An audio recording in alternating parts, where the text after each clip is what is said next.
안녕하세요. 자랑스러운 6.25 참전용사의 후손, 평양뉴스 아나운서 김지은입니다.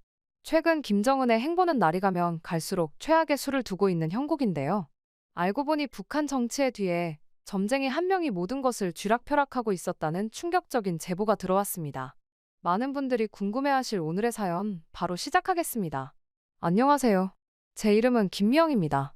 오늘 여러분께 들려드릴 이야기는 제 오랜 친구 현송월, 그리고 한맹인 점쟁이에 대한 것입니다. 많은 분들이 송월이를 북한의 유명 가수이자 김정은의 측근, 애인으로 알고 계실 텐데요. 제가 아는 송월이는 그저 권력에 눈이 멀어 점술에 목을 매다는 정신나간 애입니다.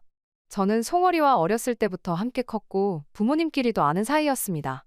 송월이가 성격이 꽤나 활달한 탓에 소심한 성격이었던 저는 송월이에게 끌려다니는 편이었습니다.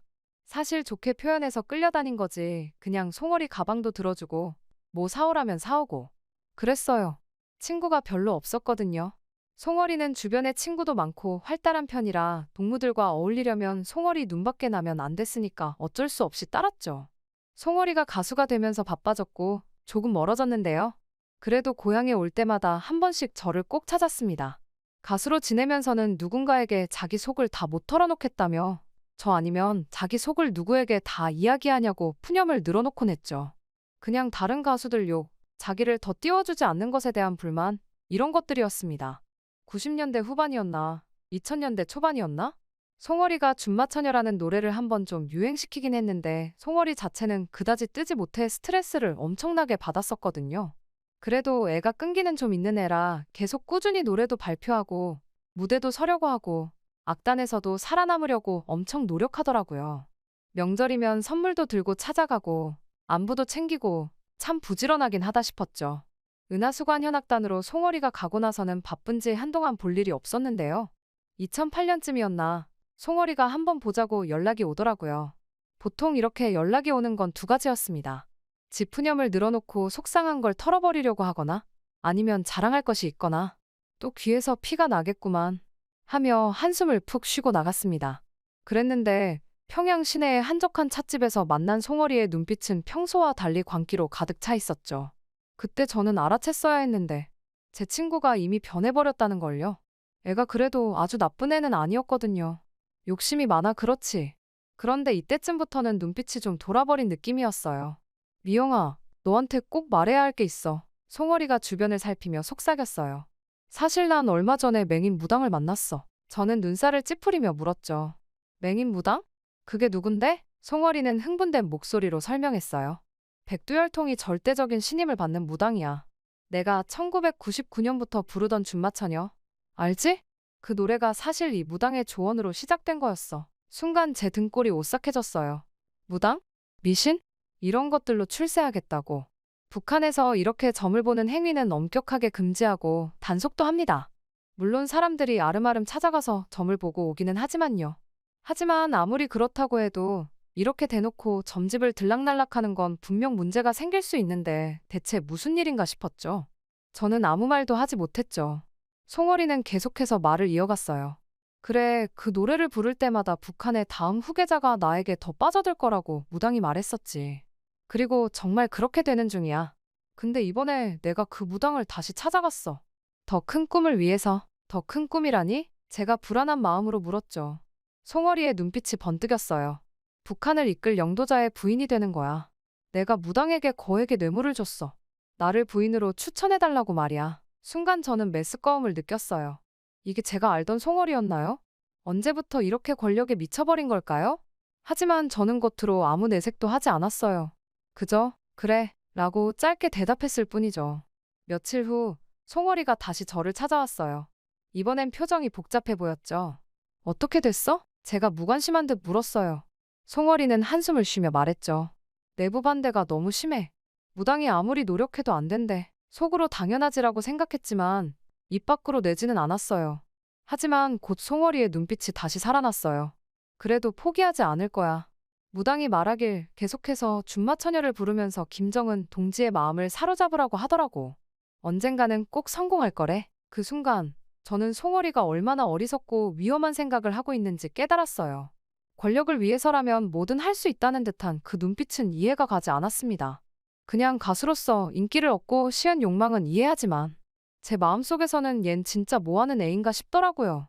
그래, 분명 내 생각대로 될 수 있을 거야. 입으로는 이렇게 말했지만 속으로는 제발 실패해라.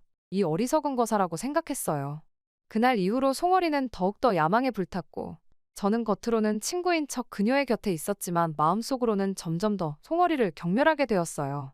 송월이가 언젠가부터는 한 번씩 부탁을 들어주면 돈도 주고 하니까 먹고 살려고 비위를 맞추긴 했지만 사실 저는 송월이의 행동이 너무나도 역겹고 한심했습니다. 송월이 말에 따르면 김정은이 자기에게 푹 빠졌다고 장담한 지 꽤 오랜 시일이 지났습니다. 비웃었지만 편하게 웃을 수 없었어요. 진짜 점쟁이가 예언한 대로 송월이가 승승장구했거든요. 송월이는 2014년이었나 모란봉악단 단장이 되었거든요. 다른 가수들을 다 제치고 단장이 되더니 엄청나게 바빠졌고 이제 공연단을 이끌고 중국도 드나들고 그랬습니다. 내부에서도 파격적인 인사라고 보였는데 누군가가 밀어주고 있다는 게 너무 확연히 보였어요. 송월이가 바빠진 탓에 자주 보지는 못했지만 만날 때마다 은근슬쩍 김정은 장군님이 자기 뒤에 있다는 걸 얼마나 내세웠는지 모릅니다. 직접적인 용어만 안 썼지 누구나 다 추측 가능하게 이야기하는 그런 말투 아시죠? 걔 말투가 원래 좀 그래요. 장점이라면 좀 띄워주면 애가 술술 다 붑니다. 모르겠어요. 걔는 절 소심하고 친구도 없는 바보로 봤으니까 절 편하게 봐서 다 이야기한 것일 수도 있겠죠. 송월이에게 들었던 이야기들 중 가장 충격적이고 놀라웠던 이야기는 장성택 처형 사건이었습니다. 제게 미리 알려줬었거든요. 좀 한가해졌다며 만나자고 연락이 와서 송월이 집에 놀러 갔었는데요. 갑자기 얘가 재미있는 이야기 해줄까? 라며 웃더라고요. 이때 흥미가 없다고 하면 아주 기분 나빠하니까 엄청 흥미롭다는 듯 물어봤습니다. 무슨 일이야, 송월아? 송월이는 깊게 숨을 들이쉬고는 말을 이어갔어요. 송월이의 눈빛에서 흥분과 긴장감이 느껴졌죠. 무당이 장성택에 대해 예언했어. 장성택은 곧 처형될 거야. 순간 저는 숨이 멎는 것 같았어요. 뭐라고? 장군님의 고모부를. 어떻게? 대체 왜? 무당이 장군님께 말씀드렸대. 장성택이 위험하다고. 그래서 장군님이 처리하기로 했어. 이제 곧 국가전복 음모 혐의로 특별군사재판에서 사형 선고를 받고 즉시 처형될 거야. 송월이의 목소리에는 흥분이 가득했어요. 저는 어안이 벙벙했어요. 어떻게 고모부를 점쟁이 이야기 하나만 듣고. 하지만 그 생각을 입 밖으로 내지 않았죠. 대신 흥미로운 척 물었어요. 그래? 정말 그렇게 될까? 송월이는 고개를 끄덕이며 말을 이어갔어요. 그뿐이 아니야. 무당이 처형 방법까지 알려줬고 어떻게 끌어내서 어떻게 처리하라는 것까지 다 알려줬어. 아마 그 말 그대로 할 건데 나중에 TV에서 봐봐. 법정에서 국가안전보위부 요원들에게 끌려나갈 거고 장성택은 고개를 떨구고 입을 꾹 다물고 있을 거야. 저는 소름이 돋았어요. 어쨌든 사람이 죽는 이야기인데 이게 재밌나? 하지만 여전히 흥미로운 척 반응했죠. 와, 정말 대단하다. 그래서 언제 그렇게 된대? 곧이야. 당정치국 확대회의에서 숙청이 결정되면 길어봤자 나흘 안쪽. 명목은 공화국 형법 제60이야. 내 말 그대로 될 거니까 뉴스에서 나중에 한번 봐봐. 송월이의 말을 들으며 저는 속으로 한숨을 쉬었어요. 이게 정말 현실이라고. 고모부를 점쟁이 말 한마디에 처형을 하려고 하고 A는 점쟁이와 내통하며 이런 정보를 먼저 받아와서 재미있다고 떠들고 이런 이야기를 듣다가 나도 어떻게 되는 거 아닌가 하는 두려움도 좀 생겼습니다. 송월아, 이런 중요한 얘기를 나한테 해도 돼? 조심스레 물었어요. 송월이는 빙그레 웃으며 대답했죠. 당연하지. 넌 내 가장 친한 친구잖아. 그리고 이제 곧 내 지위가 더 올라갈 거야. 장군님이 무당과 나를 더욱 신뢰하게 될 테니까. 너한테도 심부름값은 좀 더 쳐줄 수 있을 것 같아. 너는 내 뒤에 있으면 걱정이 없을 거야. 그 말을 듣는 순간 저는 송월이가 얼마나 변해버렸는지 다시 한번 깨달았어요. 권력에 대한 욕심, 인간의 생명을 가볍게 여기는 태도. 이게 정말 제가 알던 그 순수했던 가수 친구일까요? 적어도 예전에 송월이는 노래를 더 잘하고 싶어하고 자기 직업에 대한 열정은 있었습니다. 갑자기 왜 얘한테 이렇게 권력의 헛바람이 들었는지 이해가 가지 않았어요. 하지만 저는 여전히 아무 말도 하지 못했어요. 그저 와, 대단하다 라고 말할 뿐이었죠. 그리고 모든 불만과 어이없음은 그저 속으로만 생각할 수 있었습니다. 송월이는 점점 더 무당에 빠져들었습니다. 그리고 송월이 이야기에 따르면 김정은도 무당을 엄청나게 신뢰했다고 해요. 모든 대소사를 무당에게 먼저 물어봤다고 하니까요. 저는 그런 송어리를 보며 점점 더 깊은 환멸을 느꼈죠. 하지만 겉으로는 여전히 친구인 척 행동해야 했어요. 때로는 송어리가 주는 돈이나 선물 때문에 그녀의 비위를 맞추기도 했지만 그럴 때마다 제 자신이 너무나도 혐오스러웠어요. 심지어 트럼프 대통령과의 정상회담에도 점쟁이가 관여했다고 합니다. 이번 정상회담 전략 다 무당이 세운 거야. 송어리가 자랑스럽게 말했어요. 김정은 장군님이 무당의 말을 그대로 따르고 있어. 봐, 미영아. 내가 옳았잖아. 무당을 믿으니까 여기까지 올 수 있었어. 그 순간 저는 송어리를 향한 연민과 분노, 그리고 두려움이 한꺼번에 몰려왔어요. 연민은 제 친구가 이렇게 현실을 제대로 보지 못하고 있다는 사실 때문이었고, 분노는 그녀가 국가와 인민들의 운명을 이렇게 위험하게 다루고 있다는 것 때문이었죠. 그리고 두려움. 이런 식으로 국가가 운영된다면 우리의 미래는 어떻게 될까 하는 걱정 때문이었어요. 하지만 저는 여전히 아무 말도 하지 못했어요. 그저 미소 지으며 그래, 넌 대단해 라고 말할 뿐이었죠. 그러면서도 제 마음속에서는 송어리를 향한 경멸감이 점점 더 커져갔어요. 이렇게 시간이 흐르면서 저는 점점 더 큰 죄책감에 시달렸어요. 제가 송어리의 잘못된 행동을 막지 못하고 있다는 생각, 그리고 오히려 그녀의 비위를 맞추며 이득을 취하고 있다는 자책감이 저를 괴롭혔거든요. 하지만 동시에 저는 두려웠어요. 만약 제가 송어리에게 진실을 말한다면, 아니 그녀의 곁을 떠난다면 어떻게 될까요? 제 가족들은 안전할까요? 이런 생각들이 저를 계속해서 송어리 곁에 머물게 했죠. 그렇게 저는 이중생활을 하게 됐어요. 겉으로는 송어리의 가장 친한 친구이자 조력자였지만 속으로는 그녀를 가장 경멸하는 사람이 된 거죠. 이런 괴리감은 저를 점점 더 지치게 만들었어요. 매일 밤 잠들기 전 저는 생각했어요. 언제까지 이렇게 살아야 하나? 이게 과연 옳은 걸까? 하지만 답은 쉽게 나오지 않았죠. 그저 내일도 또 송어리의 곁에서 미소 지으며 거짓된 칭찬을 해야 한다는 생각에 한숨만 나올 뿐이었어요. 이것이 바로 권력의 그림자예요. 겉으로는 화려해 보이지만 그 이면에는 이렇게 어둡고 추악한 모습이 숨어 있는 거죠. 그리고 저는 그 그림자 속에서 점점 더 깊이 빠져들고 있었어요. 송어리의 야망은 날이 갈수록 커져갔어요. 어느 날 그녀가 저를 은밀히 불러냈죠. 그날 밤 송어리의 집에 들어서자마자 저는 이상한 냄새를 맡았어요. 향 냄새인 듯 했지만 뭔가 불길한 기운이 느껴졌죠. 미영아, 너한테만 말하는 거야. 송어리의 목소리가 떨렸어요. 나 리설주를 없애려고 해. 순간 저는 귀를 의심했어요. 뭐라고? 송어라, 그게 무슨 소리야? 송어리는 낮은 목소리로 속삭였어요. 무당이 말하길 리설주만 없으면 내가 장군님의 부인 자리를 차지할 수 있대. 그래서 나 저주를 시작했어. 그 말에 저는 온몸에 소름이 돋았어요. 송어리가 이렇게까지 변할 줄은 몰랐거든요. 하지만 더 충격적인 건 그녀가 저를 방 안쪽으로 이끌었을 때였어요. 송어리가 방문을 열자마자 코를 찌르는 향냄새가 났어요. 어둑한 방 안으로 들어서자 온갖 기이한 물건들이 눈에 들어왔죠. 벽에는 검은 천이 둘러져 있었고 바닥에는 붉은 양탄자가 깔려 있었어요. 이리 와봐, 미영아. 송어리가 은밀한 목소리로 저를 불렀어요. 방 한가운데에는 작은 제단 같은 게 있었어요. 그 위에는 리설주를 닮은 인형이 놓여 있었는데 온몸에 바늘이 꽂혀 있었죠. 인형 주변으로는 검은 초들이 원을 그리며 놓여 있었고 그 사이사이에 이상한 모양의 돌들과 말라비틀어진 약초들이 놓여 있었어요. 이건 무당이 특별히 만들어준 거야. 송어리가 인형을 들어보이며 말했어요. 매일 밤 자정이 되면 리설주의 이름을 7번 부르면서 바늘을 하나씩 꽂아. 그리고 이 주문을 외우는 거지. 송어리는 제 눈을 똑바로 보며 주문을 읊기 시작했어요. 리설주여, 너의 행운을 가져가리라. 너의 건강을 앗아가리라. 너의 아들의 지혜를 빼앗아 내 아들에게 주리라. 저는 등골이 오싹해졌어요. 송어리의 눈빛은 광기로 가득 차 있었죠. 봐, 효과가 있다니까. 송어리가 흥분된 목소리로 말했어요. 리설주의 큰아들. 지적 장애라며? 그건 다 내 저주 덕분이야. 무당이 그러더라고. 내 저주가 점점 더 강해지고 있대. 저는 말문이 막혔어요. 한 아이의 불행을 이렇게 기뻐하다니. 이게 정말 제가 알던 송어리일까요? 그리고 내 아들. 송어리의 목소리가 더욱 흥분되어 갔어요. 장군님과 내 사이에서 난 아들 말이야. 그 애가 요즘 얼마나 똑똑해졌는지 알아? 수학은 기본이고 물리, 화학까지 다 잘해. 심지어 영어도 술술 나와. 송어리는 재단 위에 또 다른 인형을 가리켰어요. 이번엔 남자아이 모습이었죠. 이건 우리 아들을 위한 거야.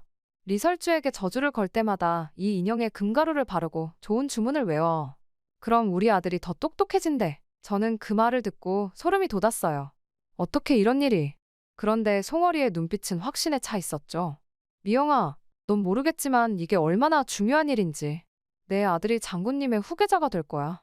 그러려면 리설주의 자식들을 제거해야 해. 이건 다 우리나라를 위한 거라고. 저는 송어리의 말에 대꾸할 말을 찾지 못했어요. 그저 방안을 둘러보며 생각했죠. 이게 정말 현실일까? 내 친구가 이렇게까지 변해버렸다니. 그 순간 저는 송어리가 완전히 미쳤다고 생각했어요. 어떻게 이런 미신을 믿을 수 있지? 어떻게 다른 사람의 불행을 자신의 행복의 근원으로 여길 수 있지? 하지만 저는 여전히 아무 말도 하지 못했어요. 그저 겉으로는 놀란 척하면서 그렇구나 라고 중얼거릴 뿐이었죠. 송어리는 제 반응을 긍정적으로 받아들인 듯 했어요. 미영아, 넌 내 유일한 친구야. 나를 이해해줘서 고마워. 내가 너 아니면 누구에게 이런 이야기를 털어놓겠어. 그 말을 들으며 저는 속으로 울고 싶었어요. 이해는커녕 송어리가 너무 무서웠거든요. 이제 송어리는 제가 알던 그 순수한 가수가 아니었어요.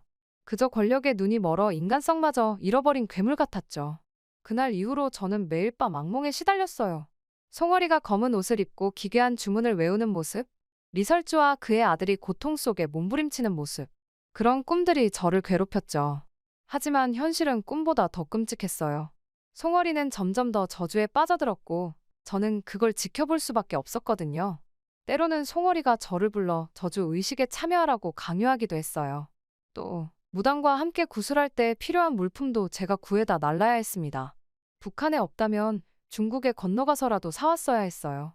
그럴 때마다 저는 공포와 혐오감에 몸서리를 쳤지만 거절할 수 없었죠. 미영아, 이렇게 하면 우리 둘 다 잘 될 거야. 넌 나의 오른팔이 되는 거라고. 내가 너는 아주 잘 봐줄게. 지금도 섭섭하진 않겠지만 몇 년 후면 세상이 더 달라질 거야. 송어리의 그 말에 저는 속으로 비명을 질렀어요. 이런 짓에 연루되고 싶지 않았거든요. 하지만 제 입에서 나온 건 그저 알겠어, 송어라 라는 말뿐이었죠. 매일 밤 저는 양심의 가책으로 잠들지 못했어요. 제가 이런 끔찍한 일의 방관자가 되어버렸다는 사실이 저를 괴롭혔거든요. 하지만 동시에 너무 두려웠어요. 만약 제가 이 일을 누군가에게 알리면 어떻게 될까? 송어리와 무당의 힘이 이렇게나 강한데 제가 과연 살아남을 수 있을까? 지금 생각하면 웃긴데 그때쯤에는 저도 무당이 진짜 맞는구나 싶어서 좀 많이 무서웠거든요. 그렇게 저는 점점 더 깊은 절망의 늪으로 빠져들어갔어요. 송어리의 친구로서 그리고 그녀의 비밀을 아는 유일한 사람으로서 저는 이 끔찍한 상황에서 빠져나올 수 없다고 느꼈죠. 하지만 동시에 저는 알고 있었어요. 이대로는 안 된다는 걸요. 언젠가는 이 모든 것을 세상에 알려야 한다고요. 그게 제가 저지른 잘못들을 조금이나마 만회할 수 있는 유일한 방법일 거라고 생각했죠. 시간이 흐를수록 송어리의 행동은 더욱 대담해졌어요. 어느 날 그녀가 흥분된 목소리로 저에게 말했죠. 미영아, 이제 내가 장군님께 직접 조언을 하고 있어. 물론 무당의 예언이라고 하면서 말이야. 그 말을 듣는 순간 저는 등골이 오싹해졌어요. 정말? 그래도 그건 좀. 제가 조심스레 말을 꺼내려 했지만 송어리는 제 말을 자르고 말했죠. 걱정 마. 장군님은 내 말을 절대적으로 신뢰하셔. 이제 우리나라의 모든 정책이 내 손에서 나온다고 봐도 돼. 나 곧 승진할 거야. 그러니까 너도 입단속 잘해야 해. 비밀만 잘 지켜주면 내가 평생 뒤를 봐줄게. 송어리의 말에 저는 말문이 막혔어요. 한 나라의 운명이 이렇게 무당의 말장난과 한 여자의 야망으로 좌우된다니. 그 순간 저는 우리나라의 미래가 너무나 불안하게 느껴졌죠. 그리고 제 불안은 현실이 되어갔어요. 송어리의 조언으로 인해 북한의 상황은 급격히 악화되기 시작했거든요. 특히 2020년 코로나19가 전 세계를 강타했을 때 상황은 최악으로 치달았습니다. 미영아, 무당이 말하길 우리나라는 절대 코로나에 걸리지 않을 거래. 그러니까 국경을 완전히 봉쇄하고 모든 교역을 중단하라고 장군님께 말씀드렸어. 송어리의 말에 저는 경악을 금치 못했어요. 뭐라고? 그럼 물자는 어떻게 해? 괜찮아. 무당이 말하길 우리 인민들은 강인하니까 굶주림도 이겨낼 수 있대. 그 말을 듣는 순간 저는 송어리를 때려주고 싶은 충동을 겨우 참았어요. 어떻게 이렇게 무책임할 수 있지? 하지만 여전히 저는 아무 말도 하지 못했죠. 그 결과는 참혹했어요. 국경이 봉쇄되고 교역이 중단되자 물자 부족 현상이 심각해졌죠. 배급은 거의 이루어지지 않았고 시장에서도 물건을 구하기가 힘들어졌어요. 어느 날 저는 시장에 나갔다가 충격적인 광경을 목격했어요. 한 어머니가 아이를 안고 울고 있었거든요. 제발 누군가 우리 아이 좀 살려주세요. 3일째 굶고 있어요. 그 모습을 보며 저는 가슴이 찢어지는 것 같았어요. 이게 다 송어리와 무당 때문이라고 생각하니 분노가 치밀어 올랐죠. 하지만 동시에 무력감도 느꼈어요. 제가 뭘 할 수 있을까요? 그날 밤, 저는 송어리에게 물었어요. 송어라, 정말 이대로 괜찮은 거야? 사람들이 굶고 있어. 그런데 송어리의 대답은 저를 더욱 절망에 빠뜨렸어요. 괜찮아. 이건 다 우리나라를 더 강하게 만들기 위한 과정이야. 무당이 그러더라고. 이 고난을 이겨내면 미국도 우리 발밑에 엎드릴 수 있다고 했어. 저는 그 말을 듣고 말문이 막혔어요. 어떻게 이렇게 현실과 동떨어진 생각을 할 수 있지? 하지만 송어리의 눈빛은 광기로 가득 차 있었죠. 상황은 날이 갈수록 악화되었어요. 거리에는 굶주린 사람들이 넘쳐났고 병원에는 약이 부족해 환자들이 제대로 된 치료도 받지 못했죠. 하지만 송어리와 고위층들은 여전히 호화로운 생활을 즐기고 있었어요. 어느 날 저는 우연히 송어리의 아들을 만났어요. 그 아이의 눈빛이 너무나 슬퍼 보였죠. 아줌마, 우리 엄마는 맨날 왜 저래요? 사람들이 다 굶고 있는데. 그 말을 듣는 순간 저는 가슴이 찢어지는 것 같았어요. 심지어 송어리의 아들조차 이 상황의 부조리함을 알아차리고 있었던 거죠. 저는 그 아이를 안아주며 말했어요. 괜찮아, 얘야. 언젠가는 모든 게 좋아질 거야. 하지만 제 마음속에선 과연 그럴 수 있을까 하는 의문이 들었죠. 그날 이후로 저는 제 딸의 미래를 걱정하기 시작했어요. 남편이 일찍 세상을 떠나고 송어리 비위를 맞추며 힘겹게 키우는 내 딸이 이런 나라에서 평생 살아야 한다니 희망이 없어 보였습니다. 그리고 희망이 없긴 송어리의 아들 역시 마찬가지였어요. 겉으로는 특권층의 아들이지만 그 아이의 눈빛에서 저는 깊은 슬픔을 보았거든요. 어쩌면 그 아이도 이 상황에서 벗어나고 싶어 하는 건 아닐까? 싶을 정도였죠. 저는 용기를 내어 송어리에게 말했어요. 송어라, 우리 아이들의 미래를 생각해봐. 이대로 가다간. 하지만 송어리는 제 말을 잘랐어요. 걱정 마. 내 아들은 앞으로 이 나라를 이끌어갈 사람이 될 거야. 그리고 내 딸도 내가 잘 봐줄게. 우리 편에 서 있으면 아무 문제 없어. 그 말을 듣는 순간 저는 송어리가 얼마나 현실과 동떨어져 있는지 다시 한번 깨달았어요. 그리고 동시에 제가 이대로 가만히 있어서는 안 된다는 생각이 들었죠. 밤마다 저는 고민했어요. 이대로 있다간 내 딸의 미래는 없어. 뭔가 해야 해. 하지만 어떻게? 그리고 마침내 저는 결심했습니다. 이 끔찍한 진실을 세상에 알려야겠다고요. 그게 제가 우리 아이들을 위해 그리고 이 나라의 미래를 위해 할 수 있는 유일한 일이라고 생각했거든요. 하지만 그 결심을 실행에 옮기는 것은 쉽지 않았어요. 고민만 가득한 채 시간이 흘러갔고 날이 갈수록 북한의 상황은 악화되어 갔어요. 하지만 송어리는 여전히 현실을 직시하지 못한 채 무당의 말만 맹신하고 있었죠. 그러던 어느 날 송어리가 흥분된 목소리로 저에게 말했어요. 미영아, 좋은 소식이 있어. 우리 아들이 중국에서 열리는 수학 경시대회에 나가게 됐어. 순간 제 머릿속에 한 생각이 스쳤어요. 이것이 기회일지도 모른다는 생각이었죠. 정말? 축하해, 송어라. 저는 잠시 망설이다 말을 이었어요. 그런데 혹시 우리 아이도 함께 갈 수 있을까? 내 아들만큼은 아니지만 우리 딸도 공부를 좀 하잖아. 명단에 함께 넣어줄 수 있어? 송어리는 잠시 고민하더니 고개를 끄덕였어요. 그래, 좋아. 내 딸도 데려가. 어차피 우리 아들도 보호자가 필요하니까 네가 함께 가주면 좋겠어. 그 순간 저는 가슴이 두근거리기 시작했어요. 드디어 기회가 온 거예요. 하지만 동시에 두려움도 밀려왔죠. 과연 성공할 수 있을까? 실패하면 어떻게 될까? 출발 날짜가 다가올수록 저는 더욱 긴장되었어요. 밤마다 탈북 계획을 세우고 또 세웠죠.